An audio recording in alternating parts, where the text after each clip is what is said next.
À l'instar du monde entier, la Journée internationale de la gestion de projet a été célébrée en Côte d'Ivoire par le Project Management Institute (PMI). Pour cette structure, l'objectif était de sensibiliser les entreprises au caractère stratégique de la gestion. La situation des droits de l'homme en Mauritanie a fait l'objet d'une conférence de presse ce samedi à Abidjan et nous en parlerons tout à l'heure. Les responsables administratifs des associations nationales des pouvoirs locaux d'Afrique francophone et de la France, après 2 jours de séance de travail en Côte d'Ivoire, ont visité la ville historique de Grand-Bassam. Et puis un mot de culture dans ce journal, la ville de Jacquesville va abriter la 4e édition du festival 24 heures reggae Abidjan. Le lancement de ce festival s'est déroulé ce week-end à Jacquesville. Mesdames et messieurs, bonsoir. Merci de nous suivre sur Business 24 Africa. La Côte d'Ivoire, à travers le Project Management Institute, en abrégé PMI, a célébré le samedi dernier à Abidjan la Journée internationale de la gestion de projet. Placée sous le thème « Atteindre des résultats meilleurs et durables par la gestion de projet », l'objectif de cette journée était de sensibiliser les entreprises au caractère stratégique de la gestion de projet. Plusieurs chefs d'entreprise, des gestionnaires de projets, des universitaires, des cabinets de formation en management des projets et des médias ont pris part à cette rencontre. Marie-Josée Kwasi. Célébré chaque 3 novembre dans le monde entier, le Project Management Institute (PMI) a célébré la Journée internationale de la gestion de projet. Cet événement mondial célébré localement se positionne comme l'un des plus importants rendez-vous dans l'agenda des professionnels de la gestion de projet en Côte d'Ivoire. La Journée internationale de la gestion de projet a été instituée déjà au niveau mondial pour montrer justement l'importance que la gestion de projet peut apporter au sein des différentes organisations.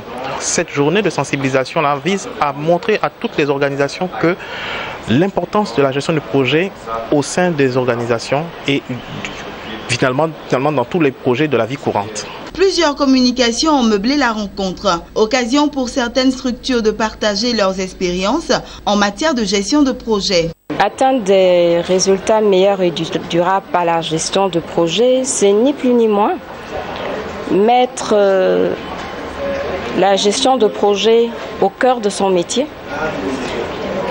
tout simplement en utilisant des outils, des techniques et des méthodes reconnues donc en management de projet pour mener à bien donc les objectifs qu'on doit réaliser. Pour les participants, organisateurs, chefs et dirigeants d'entreprise, la célébration de cette journée internationale de la gestion de projet est la bienvenue.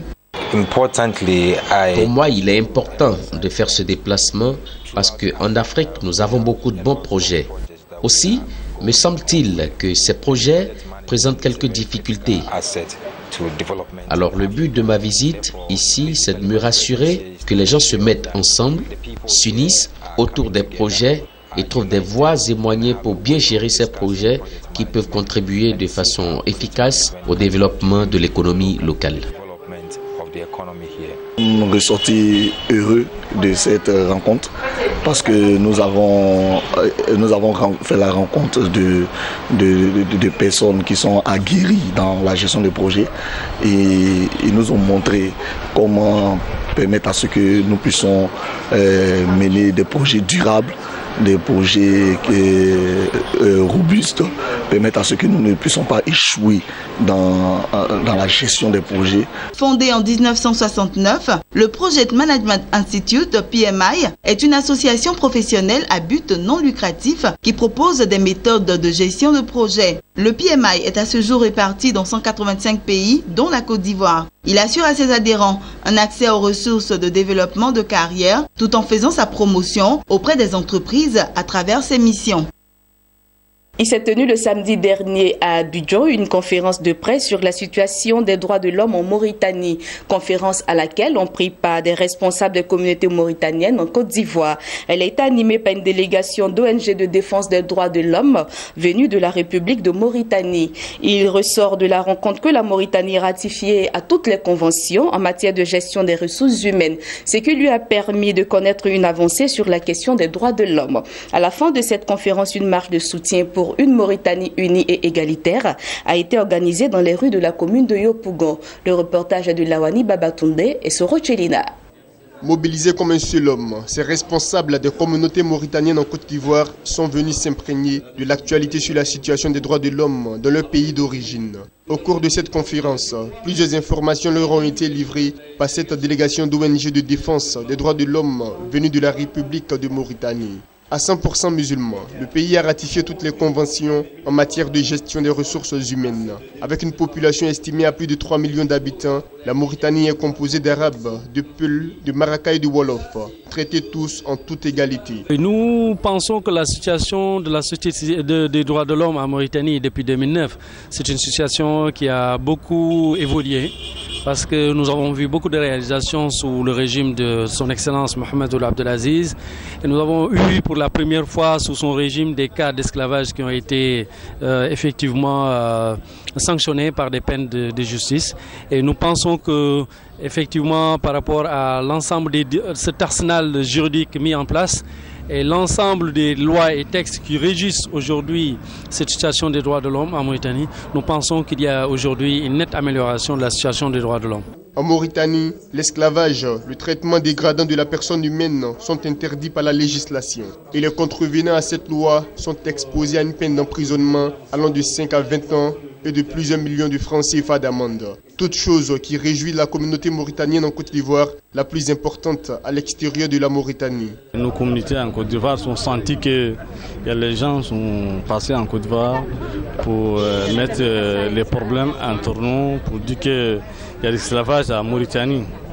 Or que la Mauritanie n'y a pas d'esclavage. La Mauritanie c'est un pays, tout le monde est la même chose dedans, il n'y a pas blanc, il n'y a pas noir.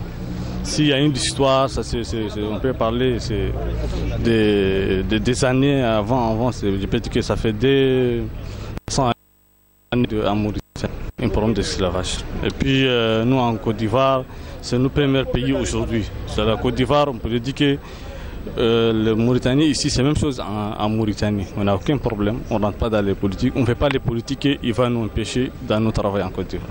À la fin de cette conférence, une marche de soutien pour une Mauritanie unie et égalitaire a été organisée dans les rues de la commune de Yopougon à Abidjan. De race blanche ou noire, main dans la main, les Mauritaniens résidant en Côte d'Ivoire entendent travailler pour une Mauritanie développée où l'éducation, la santé, le travail et les meilleures conditions de vie sont une réalité. Située au sud d'Abidjan, la commune de Koumassi est à quelques minutes du plateau, le centre des affaires en Côte d'Ivoire, de l'aéroport et du port d'Abidjan. Une position géographique qui lui a permis d'abriter l'une des zones industrielles les plus importantes du pays. Seulement voici, la commune fait face à un véritable problème de drainage des eaux usées et pluviales, ce qui expose les populations à de nombreuses maladies. Une situation à laquelle les autorités communales entendent pouvoir apporter une solution définitive grâce à l'aide des services publics et aux technologies innovantes d'opérateurs privés. Suivons cet élément.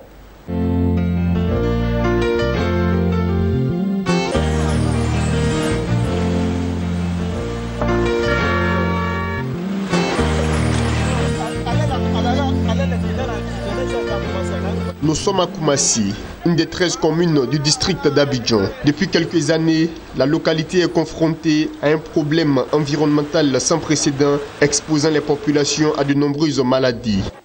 Le problème, c'est la défaillance du système d'épuration et d'évacuation des eaux vannes, des eaux usées. C'est un système qui est conçu et géré par la SODECI Assainissement avec le concours de l'ONAD. Et c'est ce système qui est défaillant et qui nous vaut donc ces désagréments. L'assainissement des communes est le fait de l'ONAD. Et l'ONAD gère cela avec la SODECI qui a un contrat d'affermage vis-à-vis de l'État. L'ONAD, c'est l'Office national de l'assainissement et de drainage.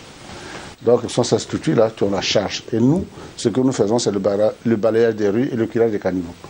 Donc vous comprenez que nous n'avons pas la compétence et ni les moyens de faire des travaux dans la rue. Si cette situation est devenue aujourd'hui invivable pour les populations, elles ne sont pas pour autant exemptes de tout reproche. Les gens versent les trucs aussi dans les égouts, il y a les saletés partout. S'il pleut, que les gens ne curent pas les caniveaux, les saletés rentrent, puis ça bouge tout, l'eau n'arrive pas à partir. Lorsque vous ouvrez un caniveau, que vous trouvez des pilons, que vous trouvez par exemple comment on appelle ça, des mortiers ou bien des fourneaux gâtés, moi je ne pense pas que ce soit le maire qui l'a mis dedans. Il faut que les gens de Koumassi, quartier d'Ivo, comprennent que la salubrité, la propriété là, ça dépend d'abord d'eux. Ce n'est pas quelqu'un qui va leur imposer ça. C'est eux-mêmes qui doivent savoir que dans un regard, on n'a pas le droit de jeter des ordures. Il y a des poubelles qui sont faites pour ça. Voilà, il y a des poubelles qui sont faites pour ça. On peut vivre au quartier d'Ivo et puis vivre mieux si on soigne son environnement. C'est important. Pour régler définitivement ce problème, la mairie a déjà sollicité le soutien de services publics et l'expertise d'opérateurs privés proposant des solutions innovantes. Nous avons à disposition une fosse septique italienne, une fosse septique écologique qui permet de transformer les eaux usées en eau claire. Tout à l'heure, on a fait la visite de la commune de Koumassi, en réalité le quartier d'Ivo, et on a contesté des véritables problèmes. Donc on a mené cette solution pour que chaque habitant de la commune de Koumassi ne déverse pas ses eaux usées dans la canalisation des eaux usées ou soit pluviales de la mairie, mais chaque habitant doit adapter une fosse septique écologique pour permettre d'avoir un environnement sain dans toute la commune, disons dans toute la mairie.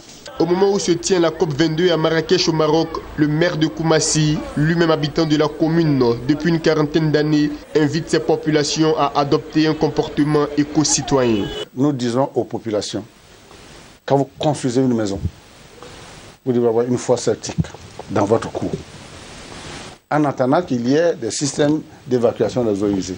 Nous disons aux populations qu'il y a un minimum que chacun doit pouvoir faire.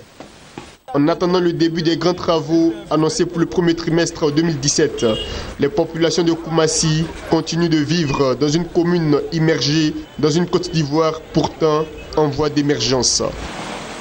La dernière séance de travail de la 4e rencontre des responsables administratifs des associations nationales des pouvoirs locaux d'Afrique francophone et de la France s'est tenue à Grand-Bassam. Cette rencontre qui avait pour thème communication et échange sur les menaces environnementales et ripostes, cas de la ville balnéaire et historique de Grand-Bassam, s'est soldée par une visite de quelques sites historiques de la ville. Marie-Josée Kwasi. L'Union des villes et communes de Côte d'Ivoire, en abrégé UVICOSI, a reçu des représentants d'associations communales et internationales de 3 pays, dont la France, le Madagascar et le Togo, pour plancher sur des sujets relatifs à l'autonomisation des collectivités locales. C'est la ville historique de Grand-Bassam qui a abrité cette dernière journée d'une rencontre qui aura duré 2 jours. Il était question pour les représentants de l'UVICOSI, après un bref exposé sur les dangers auxquels est confrontée cette cité balnéaire, de montrer les atouts touristiques dont dispose la ville à leur saute. Le premier raffia,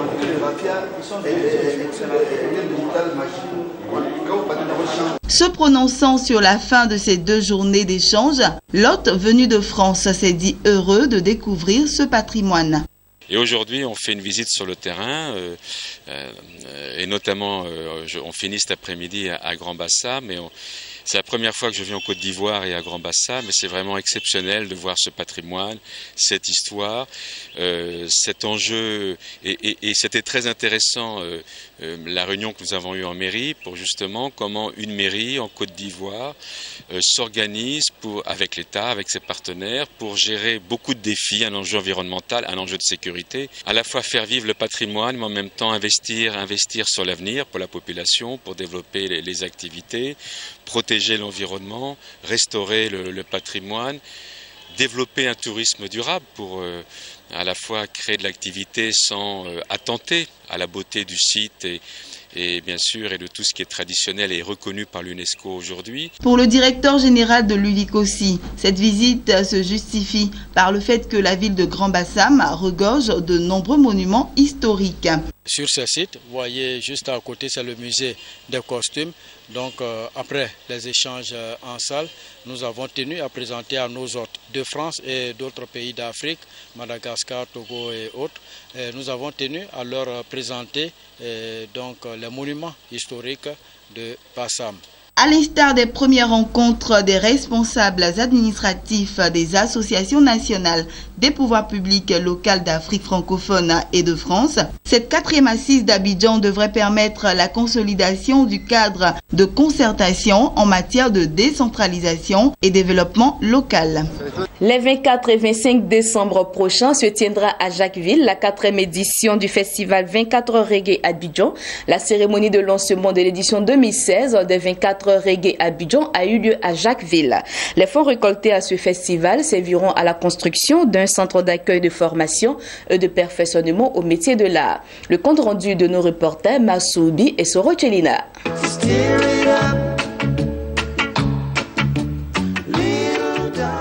24 heures Reggae Abidjan, un festival de la musique reggae réunissant des artistes nationaux et internationaux, aura lieu les 24 et 25 décembre prochains à Jacquesville. Pendant 24 heures, Jacquesville, la ville balnéaire, sera colorée en vert, jaune et rouge, couleur du reggae, la musique de Bob Marley. L'édition 2016 du festival 24 heures Reggae Abidjan sera meublée par des ateliers, des matchs de foot, une conférence sur le thème, l'intégration africaine à travers la musique reggae et enfin, la soirée live qui mettra en scène différentes têtes d'affiche de la musique reggae. La Côte d'Ivoire est connue pour être une terre de reggae et c'est une terre qui doit donc compter de gros événements reggae. Et chaque fois qu'une initiative est prise pour créer un plateau pour les artistes, cela nous ravit et nous essayons de faire donc tout ce que nous pouvons pour aider à faire naître ce genre d'événement. La édition, c'est déjà du chemin parcouru, mais je peux vous assurer que cette 4e édition va être vraiment belle. La Côte d'Ivoire est connue dans le monde entier pour son reggae. Les plus grands artistes de Côte d'Ivoire sont des artistes reggae. Personne ne peut le discuter, personne ne peut en douter. Ça fait plaisir parce que comme moi je viens du Burkina Faso, moi je pense que c'est un brassage, c'est la famille, voilà, parce que le Burkina, la Côte d'Ivoire, d'autres pays, je sais que certainement il y a d'autres pays aussi qui viennent, voilà, c'est un brassage culturel. Le reggae est beaucoup écouté, que ce soit en Côte d'Ivoire, que ce soit au Burkina, que ce soit au Mali, que ce soit un peu partout. Le reggae il est un peu écouté partout. Prenez un peu, comment dirais-je, les anniversaires de Bob, le 11 mai par exemple. C'est là que vous sentez que vraiment le reggae, c'est pas n'importe quoi. En plus de l'animation musicale, les organisateurs des 24 heures Reggae Abidjan ont décidé cette année de faire du social. Les fonds récoltés à ce festival serviront à la construction d'un centre d'accueil, de formation et de perfectionnement au métier des arts. Nous avons décidé de faire le centre à Jacquesville, qui est une localité qui est Coco, où nous avons reçu déjà les 3 hectares. Nous sommes propriétaires pour construire un centre qui va accueillir 4000 enfants. On aimerait que le festival reste ici et qu'à chaque fois que les gens feront des dons, ça va pouvoir aider ces enfants-là qui seront ici. Les Rastas, c'est des personnes au grand cœur. Et je ne suis pas surpris qu'en marge de ce grand événement, il y ait cette phase sociale et humanitaire. Et en dehors de cette construction, il y a aussi que le 25, notre sœur Geneviève organise un grand table de Noël jamais organisé en Côte d'Ivoire avec 1000 enfants. Vous voyez, tout ça c'est lié à ce festival reggae. Et je ne peux que me réjouir et dire à toute la population de Jacquesville, sortis nombreux, à toute la population d'Abidjan, de Dabou, de tous ceux qui sont autour de Jacquesville, de venir soutenir Jacquesville dans cette action pour que ce festival soit un franc succès. Il faut souligner que le festival Les 24 heures Reggae Abidjan est une initiative de l'ONG Globacan. La première édition des 24 heures du reggae d'Abidjan s'est tenue les 24 et 25 décembre 2012 à Cocody. Avec cette délocalisation ici à Jacquesville, les responsables entendent ainsi accentuer la promotion de la musique reggae dans tout le pays. Terminons avec cette information en bref et en images. Le Niger a convenu avec le Fonds monétaire international FMI d'un nouveau programme économique et financier de moyen terme 2017-2020 qui pourra appuyer un nouvel accord au titre de la facilité élargie de crédit. L'annonce a été faite au thème d'une mission du FMI au Niger. Ce programme appuyé par l'accord facilité élargie de crédit sur la période 2012-2016 a permis de maintenir la stabilité macroéconomique. D'après la déclaration publiée par la mission, les résultats macroéconomiques du Niger sont restés satisfaisants en 2016, en dépit des chocs sécuritaires et humanitaires. Cependant, la croissance du PIB devrait augmenter pour passer de 3,5% en 2015 à 4,5% en 2016. C'est la fin de cette édition. Merci de votre fidélité. Je vous souhaite une excellente fête de la paix et que Dieu bénisse la Côte d'Ivoire.